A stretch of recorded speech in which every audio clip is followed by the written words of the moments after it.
Assalamu alaikum wa rahmatullahi wa barakatuh. Amanya n'eddoboozi la Shida Dada. Muli mutya mikwano? Mwasibye mutya? Mwasuze mutya? Ab'enzikiriza endala Mukama waffe yeebazibwe. Bannange mikwano, n'olunaku olwaleero nzize n'ebbaluwa yammwe ey'olwaleero nga ye mukimanyi nti buli lunaku tubateerawo ebbaluwa yammwe era abantu abalina ebizibu eby'enjawulo ne muteerabira nammwe abaana b'abantu ba Someone Cares abalina ebizibu eby'enjawulo. Bannange mikwano, nammwe tubeebaza. N'olunaku lwaleero tulina munnaffe mwana muwala alojja ennaku nazaala we gy'amuyisizaamu, gye yali tamanyi nti nazaala we yali mujja we naye nga yali takitegeera. Tugenda gigenda mutujuulire tugimaleyo. Bannange abatakometinga mukometinge. Mulaba ebbaluwa muli bangi naye lwaki bambi temukometinga? Mukyenkolere bambi, mulekewo komenti. Manyi mubabbize naye mulekewo komenti. Bannange mikwano, nsaba musharinge video zino, muzisharinge buli omu bw'owulira ng'olina ku ssimu ye ate omugambe atulabireko. Abantu bano basobola okufuna essanyu. N'ekirala, Dr. Kizito Patrick akola ku ndwadde nnyingi. Olina kansa, olina kandida, walwala enseke, yitayo olabe ng'akujjanjaba. Bbeeyi ey'okuteesa. Gw'oli eyo olina feesi etategeerekeka, olina figa gy'otategeera, olubuto lukuyitiriddeko mugaba. Genda ewa Dr. Kizito Patrick akujjanjabe ku bbeeyi ey'okuteesa. Akozesa ddagala apo n'akujjanjaba n'owona. Katuyeteyo munnaffe agamba atya, yatandika bitya, yakitegeera atya nti nno maama we ate ye mujja we. Kulamusizza Madamu Rashida, amannya kangaleke kubanga bba wange muzibu kati ate ne maama we muzibu, kubanga eba nakitegeera nti nnyinako wentandise okutambula bijja kuba bizibu n'okufiira obulamu bwange n'omwana wange okumutta. Munnange mukwano, nyina ebizibu kubanga nali simanyi nti maama wange omusajja gwe nnyina gwe nali manyi nti mutabani we baali beegatta mu kikolwa ky'omukwano, kubanga omusajja we yandeeta ewaka nze saabitegeera. Yayita maama we n'amugamba yono omuwala gwe mpasizza asobole okunzaalira abaana. Maama kwe kumuddamu yono gw'olabye owasa ye ky'osuubira teweerabidde endagaano yange, osuubira anaabeerawo. Nabeerawo ebbanga nga nfuna ebizibu bingi naye ng'ebizibu ebyo sibitwala nti bikulu, nga ngamba abantu bonna babeera n'ebizibu nange nja kujjanjabwa mpone. Natandika okubeera nga nnumbibwa ekintu nga kiringa kisodde, ekintu ekitategeerekeka nga tokitegeera, tokiraba mabega, tokiraba maaso, wabula ng'olaba ekintu nga kikanga nga kijja gye ndi kigezeeko okundya, naye nga buli wengezaako wenti okudduka nga ngwa wenkoma okutegeera. Mbaddewo mu mbeera enzibu ennyo. Natuuka ekiseera nenzaala nenfuna olubuto. We nafuna olubuto ebintu byeyongera, ebintu byabijja. Luli nazaala wange yabeeranga ajja ewaka nga nvuma, naye ng'ate ekyo ekintu ekiba kizze ng'olumu akwatibwamu oba ekisa nga wemba sirina kye sitaakoze nandeka naye kuno kyasusse. We nafuna olubuto lw'omwana mukwano, ebizibu byajja. Yaŋŋamba maama direct, naŋŋamba tojja kuzaala oyo mwana, wonaaba omuzadde ajja kukubonyaabonya mu nsi eno paka lwalifa. Namubuuza maama, naye kiki, lwaki oŋŋambawo otyo? Naŋŋamba ankigambe lwa bulungi kubanga famire y'omwana oyo ensi yagizaalamu era ngimanyi. Omwana abasaasa ogwo basooka ozzaala abonyaabonya, era senga oli mugezi senga wano wenyula nawo n'otambula n'ogenda, kubanga wano waliwo ebizibu byawo. Naye gaali maka nga buli omu mwansanga naŋŋamba wamala, nga nange amaka ngeeyagaliza mukwano, nga ngamba ebizibu bijja kuggwa. Naye munnange mukwano, ebizibu biganye okuggwa. Ebizibu byasinga okweyongera lwe nazaala omwana. Ate awo omwana muzaala alina okugulu kumu, ne sikoma muzaala nga alina okugulu kumu. Omusajja neyikyanga, omusajja embeera ze zakyuka. Aŋŋamba waleeta ebizibu ewange era senga oli mugezi wandikutte omwana wo n'omwettira ate n'otambula n'ogenda n'ewammwe. Sida, sisobola kwettira mwana wange, sisobola kwettira mwana. Ntandika ntya? Omwana yannuma okumuzaala, namuzaalira ku kiso mu bulumi obungi ennyo. Namala emulago omwaka mulamba nga abewaffe bebandiko. Maama wange anzaalira omulenzi nga tasobola kufunana na lunaku ajje yandabe ku mukwano. Bba wange yali tasobola kumpa wadde kiro ya sukaali.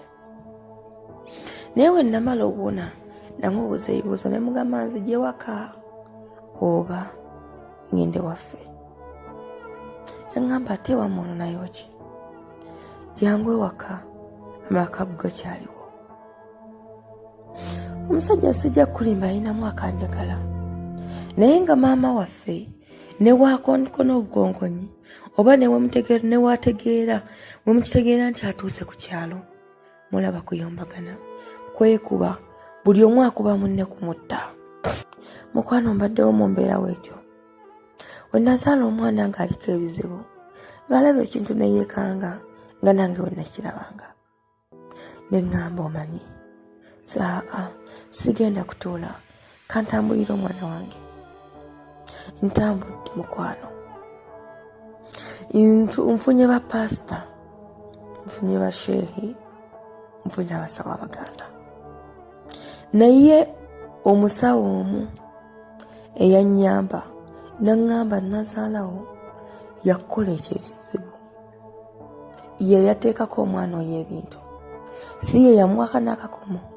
Kano akakomo kagenda mubonyabonya mu nsi eno paka walifa. Ate yagenda okwetta. Munnange mukwano naŋŋamba n'ekirala, oyo nazaalawo omwana oyo yamuzaala naye omwana yali amufudde wuwe ng'era amukozesa mu kikolwa ky'abaagalana. Naŋŋamba nti nno omwana oyo yamusomesa n'amugamba tagenda kwagala mukazi yenna okuggyako nnyina era gwagenda okubeerako obulamu bwe bwonna. Mukwano ekitaasoboka kwe kuwasa ggwe, era ggwe ogenda sanga ebizibu bingi paka lw'oliva mu ago amaka n'otambula n'ogenda. Naye mukwano obuzibu bwe nnyina nanobako. N'ate omwana yandwalirira nnyo nga ndi ewaffe. Ate okusinga wabadde alwala nga ndi eno wa musajja. Paka we natuuka ne nkubira omusajja essimu ne muga omwana alwala. Ate tompa buyambi ng'ate obuyina. Naŋŋamba ye omwana obwe takulira bweru, nkwata omwana muzze ewaka. Mukwano omwana alina emyaka 6. Naye omwana tokkiriza nti wa myaka 6. Omwana aliko buli kizibu ky'omanyi nti kizibu. Senga omwana ono abadde ayogera yandibadde atunyumizaako n'etasobola. Naye omulaba nga waba atidde alaga amaaso n'akyanyumye n'ayagala okudduka nga tasobola, ekivaamu n'azirika. Nayogerako ne nazaala wange ne mugamba ekirimu omwana.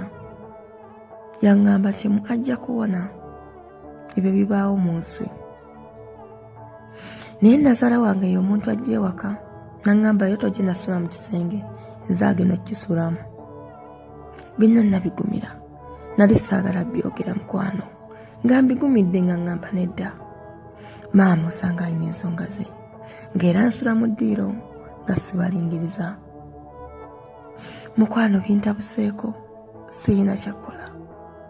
Maama sisobola mugamba nti bino nategedde ondoga. Era maama ne mmala nkimugamba mukwano. Ate awo ebizibu byeyongera. Mutabani we nagezaako mmubuuza ne mugamba naye osubira n'ekizibu kiva ku ki? N'ebigambo maama byaŋŋamba biva ku ki? Yaŋŋamba ebya maama tojja bisobola oba wajja kufumba. Okuggyako nga tewajja kufumba osobola otambula n'ogenda. Ate omwana wange n'omuleka wano. naye mukwano ndekawo omwana. Nga Nazaala ebigambo byayogera agamba omwana ali wakufa. Nsobola mulekawa. Omwana wange bwe kaseera mbeera mumugire omusanga yeezinze mu kasuuka n'ekaba katono ng'akeezinze musimayina neezinga gy'akeezingamu kubanga emikono gyalemala. Naye akeezingamu n'olaba ng'akeezinze mu nsingosingo yette aveewo. Simayina waakeezinga kubanga omwana ono takwata, teyeeriisa. Naye omwana n'obw'omuleka mu ddiiro, omwana mumusanga ali mu kisenge ng'omwana ayagala kwezinga mu bintu afaaveewo. Mbeera mukwata bukwasi mukwano, mbeera mumukwatirira. Naye mukwano nsaba mumpe ku magezi, nkoze ntya? Nazaala wange ono okubeera nga takyakola bino omwana wange kubanga ne wenva ewaka ebizibu byeyongera. Nasanyuka nga mumpadde ku magezi. Bye. Omwana ono yanyimye erinnya lye. Omwana ono yampadde ebbaluwa eno nankubira n'essimu. Eggulo wakuba nabadde bbize ng'ennaku zino bwe bannabannyonnyola, naye yambuuliddeko ku ebyo bingi nga bwe nabagamba ebbaluwa eba mpanvu naye tugitemaatemamu okulaba nga tufuna eddakiika 10 ne zitumala kubanga yeeba mpanvu. Lwe nalingira 6-5 neezaagaana nga ndekayo ebigambo bingi ate ebyamakulu. Naye mikwano mumuwe ku magezi buli omu agayina alabe ng'omwana ono afuna naye essanyu nga bwe yasalawo okufumbirwa mu maka ge yalaba nti ge malungi.